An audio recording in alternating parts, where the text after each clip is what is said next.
It is said that ethnicity and religion are deeply connected, that people of the same ethnic background often group themselves together under the same religion. Today, we will be discussing ethnicity versus religion, a comparative analysis. Hello and welcome to Let's Talk. My name is Olujoke Mosako, and my guest is Apostle Manasseh Dogon. He is an author and steward, the Renaissance Place Metropolitan Church, Abuja.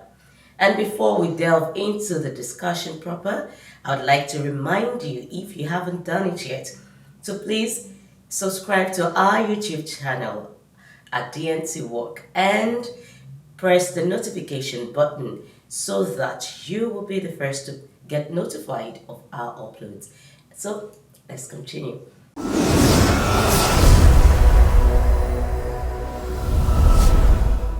Thank you once again for coming on the show. It's indeed a great privilege to have you here.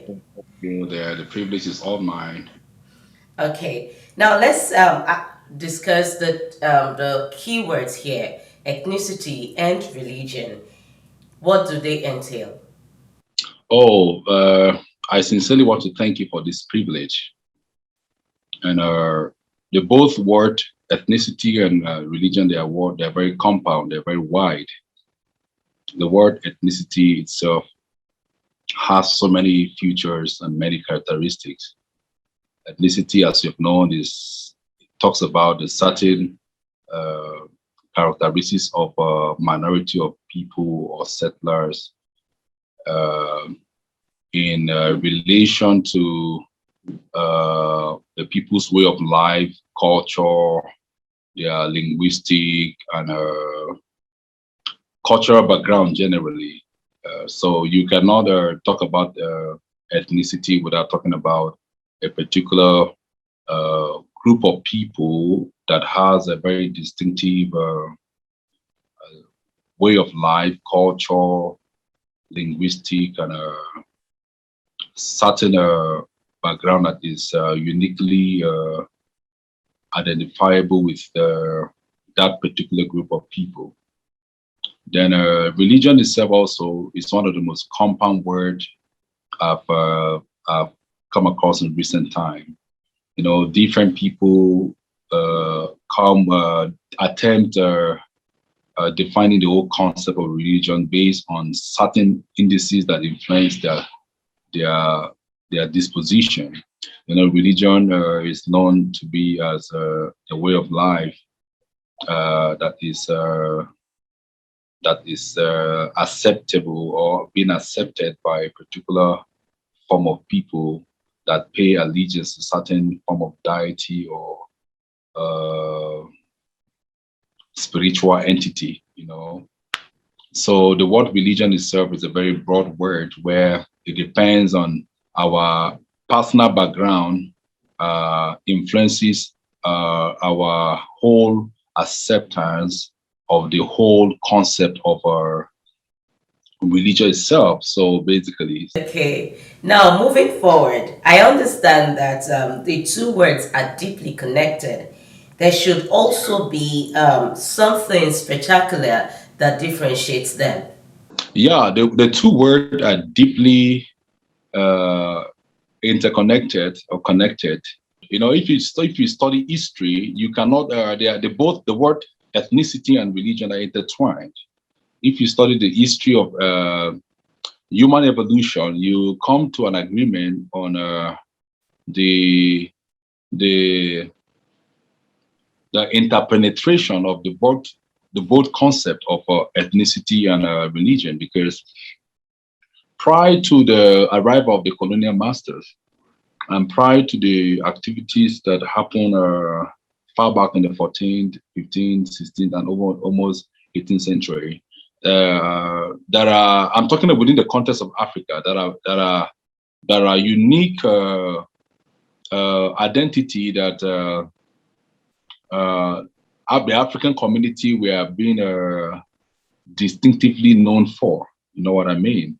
And that was prior to the advent of the missionary coming into Nigeria to and everything. Anywhere you find the word religion, it goes side by side In fact, I personally see the word ethnicity as a twin brother to the word religion because they work side by side. They both need each other to be for their culture to be uh, to be spread and accepted. You know, religion is the most powerful thing that connects between man, humanity, and deity. You know, you cannot take away the element of deity from the whole concept of religion. That must be a deity that a particular religion are paying allegiance to. You know, if you to study human history, reveals to us that for every one of the element that is that one of the object of worship by every religion has to a certain degree certain characteristics of supernatural elements, certain entity that we believe and people assume that when they subscribe or when they are conscribed to certain religion, they they tend to believe on the existence of such deity, and they also tend to, based on the ideology that is spread around the acceptance of the existence of that deity, they begin to create a form of worship where they tend to be able to commune with the deity, and by communion, they're able to understand how to uniquely relate to their immediate environment and the people around them. You cannot take away the word ethnicity without talking about taking away human beings. Human element is very vital to to contextualizing the whole idea of religion. You cannot conceptualize the whole concept of religion without getting a convenient platform or background of ethnicity. You know what I mean? So the both of them are interconnected. Yeah, they're interconnected because ethnicity speak about a people and a place, while religion speak about a people and a place accepting an ideology of a deity. You get me? So you cannot. Both of them are interconnected. They are strongly interconnected. You know, I'm a Christian. I'm a pastor. I'm a minister of the gospel, and one of the personality that so much influenced my ideology about life uh, is the character of Jesus. Jesus was one of the most powerful leader that ever lived. When you look at him, all when he walked the earth, we saw how everything he did in the synoptic gospel were the deliberate orchestration to give us an impression or to give us a picture of a particular kingdom that has a preconceived ideology. You get what I mean? So Jesus lived all his life when he was on earth, understood that there's no how his ideology will be spread without him, first of all, identifying with a specific ethnic group, and for him to be able to preach the gospel, to be able to to sell the ideology of the kingdom he represents to a particular ethnic group. And by so doing, when the people eventually accept that ideology of the kingdom from which he's coming and by which he represents, they will be able to live by the principle and the culture that are conscribed to the citizenry, the citizen of that very kingdom. You get what I mean? So the both words are interconnected. They are Okay. like two. All right. Let's look at their cultural differences or practices as it affects human psychology. There must be a form of realignment or a form of adjustment by both uh, the religion and the ethnicity, because religion in itself, okay, let me come from the perspective of me being a Christian, for instance. Now, if you read the scripture over and over again, the Bible often uses the word the tradition of men. The tradition of men is actually speaking about certain norms that are common with a particular group of people. When you come across the word the tradition of men, is actually identifying a particular ethnic group that has a prescribed ideology and culture. If it's not well adjusted, it has the ability to be able to intercept certain spiritual principles that are popularly accepted by a particular religion. So, within the context of the Christendom, we saw how that for every single time that Jesus wants to present an ideology, there must be a form of adjustment. There must be a form of adjustment by a particular ethnic group in order for them to accommodate or assimilate the ideology that comes with the teachings of Jesus. Ethnicity also have, like, if you to check out before the advent of the missionary, I like referring back to history. Before the advent of the missionary, there were so many ideology, so many cultural norms and certain philosophy that were common or popular within a particular race before the coming of the missionary. For instance, there was time before the advent of the missionary that an average African believed that when they give birth to twins is diabolical. You know, they don't believe in any, they believe that when a woman give birth to twins, that how is it possible for a woman to give birth to twins? So they normally have this affiliation they always affiliate anything that anytime a woman give birth to a twins or a triplet or anything that goes beyond one, a particular child, they attribute it to witchcraft or all of those things. So immediately before the coming of missionary, record has it, history has it that some of the women in certain ethnic group, when a woman give birth to a child or give birth to children that are more than one at a particular time, they kill them, they eliminate them. They believe that when keeping those children is as good as fighting the already existing norms and culture. So the religion, as Christianity, as you've all known, is being classified as one of the religion in human history. We talk about religion, Islam, we talk about Christianity, you talk about traditional worship and everything. So not until when the coming of the missionary arrived, when the missionary arrived, that some of those things that were considered to be norms by some of those ethnic groups eventually realized that it was actually one of the acts of barbarism. It was barbaric. Them killing a woman because she gave birth to twins. So the culture or way of life or ideology that is being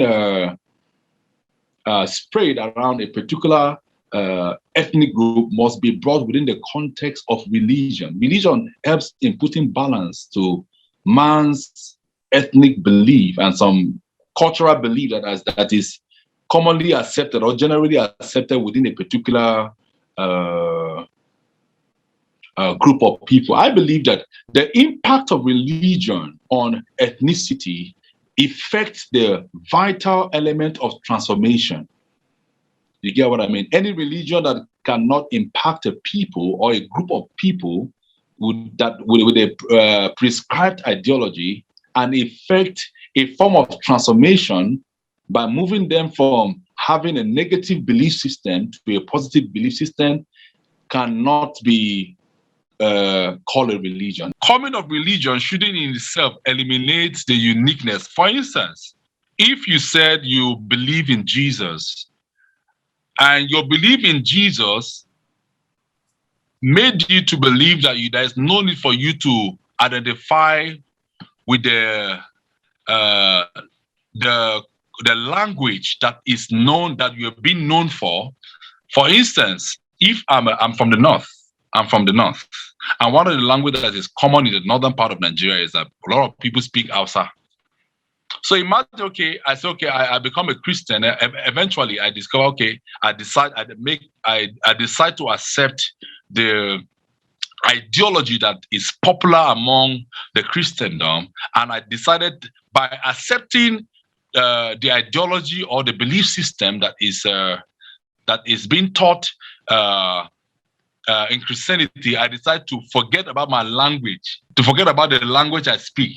I say from today henceforth, because I've accepted the religion and I've decided to live by their principles and way of life, I will stop or discontinue speaking the language that are popularly accepted within the group of people that I belong to. You get me? So the impact, what I'm trying to say in a nutshell, that the impact of religion is not to completely eliminate the identity that comes with ethnicity, because every ethnic group has a language. Okay. Every ethnic group has a culture. They have a belief system that helps them to be able to relate with themselves and to their immediate environment. So by the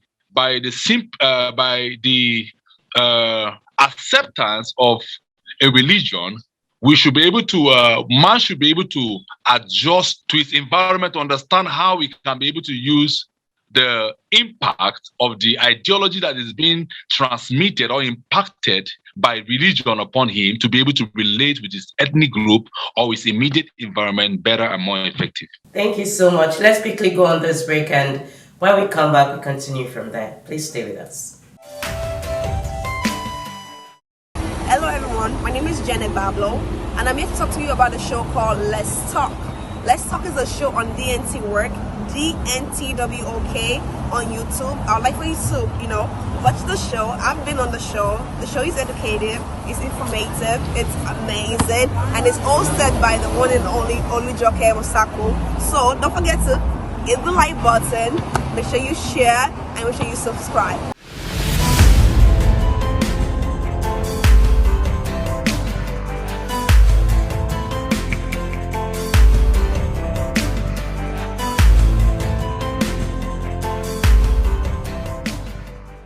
Welcome back. If you're just joining us, the program is Let's Talk, and we've been discussing the topic ethnicity versus religion, a comparative analysis. And I have been speaking with Apostle Manasseh Dogon. He is an author and steward, the Renaissance Place Metropolitan Church, Abuja. So let's continue. Once again, thank you for standing by. Thank you, my dear. Yeah. So how has these two terminologies improved our spirituality today? Now that people can do anything they want, you can't force people to do what they don't want to do, actually. Let me start with religion, for instance. Religion is one of the most powerful things that ever happened to mankind. Now, our religion has affected human community in a very significant and phenomenal way. We have seen over and over again how that the institution of religion has so much influenced the civilization that is evolving in the human society. That ideology are easily passed through the vehicle of religion. When a religious leader or a religious leader stands on the podium or on the platform of his religion to pass certain ideology, because of the sacredness that goes with the whole concept of religion, people tend to have more belief than believe on a religious leader than a normal politician. Like, for instance, you see the role that Martin Luther King Jr. played in birthing a revival in America.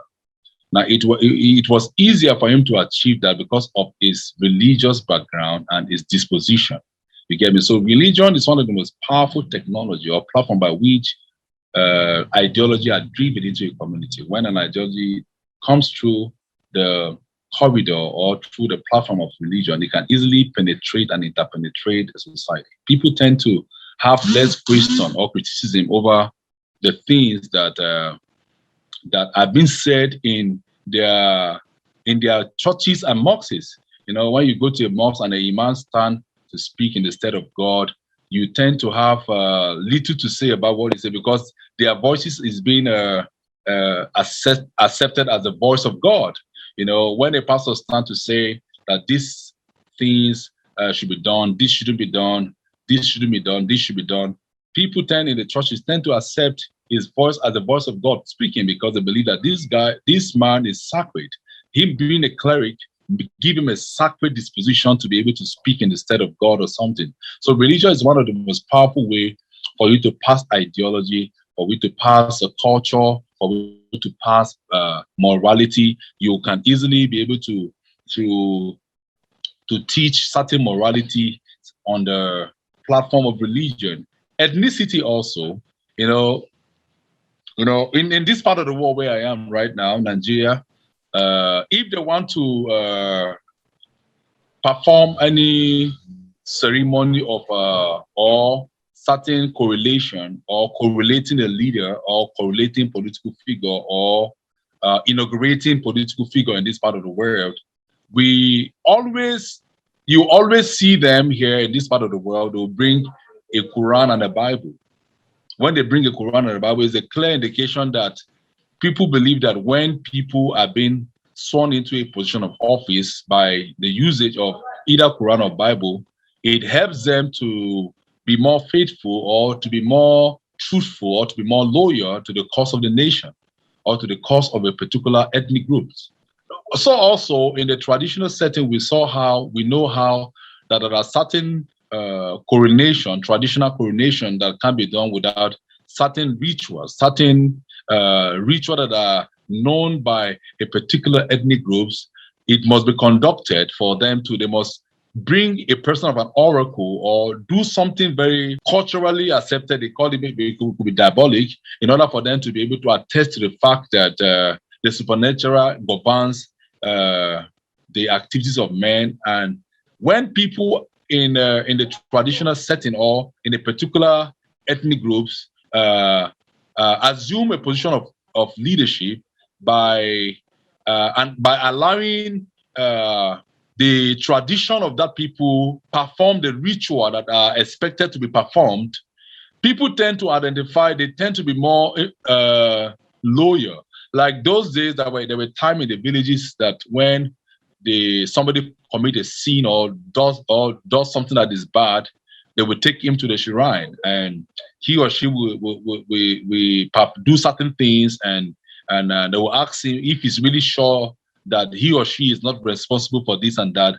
And if he or she refuses or denies that, then they begin to perform certain things. And by so doing, they're able to dictate if what he or she is saying is right or wrong. So by the fear of that happenstance alone, make people not to engage themselves in certain level of evil or immorality.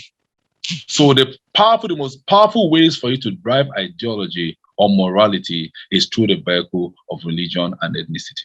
Okay, now if I'm to ask if it's not going to be out of place, I would say which of it is superior to the other, and perhaps there is one that is superior. How then can all of these put together be channeled towards God without any form of bias? Now, I, for one, based on my personal experience and work with God, I place religion over ethnicity. Religion plays more important or vital role than ethnicity because religion is one of the technology used to put structure in the woman community or to be able to restructure or rearrange the human mind or the human spirit. So religion is very powerful. Without religion, we cannot be able to relate with God better.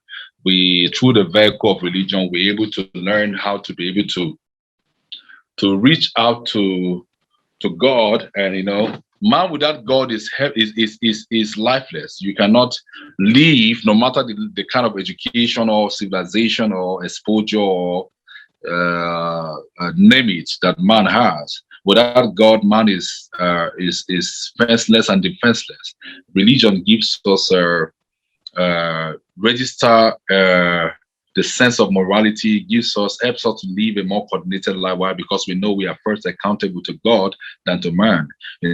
There's always a fear that comes with you being accountable to God and man. When you live a life, you live by the philosophy of you just being accountable to man, you tend to do certain things because you know that the best of every man is still in man. There's a limit to what man can do or something.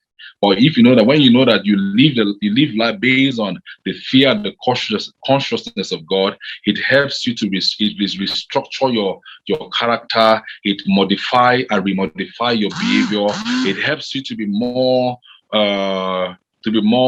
accountable, because you know that there's a God factor or there's a God element that is involved as you begin to live your life or go about doing your daily businesses together. So me, I for one place religion over ethnicity. Religion is more powerful. It's a powerful thing that ever happened to man. Only when it's bring within the context of verified laws and verified conduct. All right, so that's about it. Thank you once again for your time on the show. It's been wonderful speaking with you, and I'm really glad to have you. You're most welcome, my dear. You're most welcome. You're most welcome. And to you out there, thank you too for being part of the show. But before I let you go, I would like to say this. As he has said, religion is very powerful, and we learn how to approach God as a result of religion. And I want us to actually take note of that and be fervent with whatever it is we're doing with God, as long as it's in the positive aspect. And please remember to subscribe to DNTWOK on YouTube. Your support is greatly needed, and we will be glad to know that you're part of our community. Until next time, I remain Oluja Kemusako. Bye for now.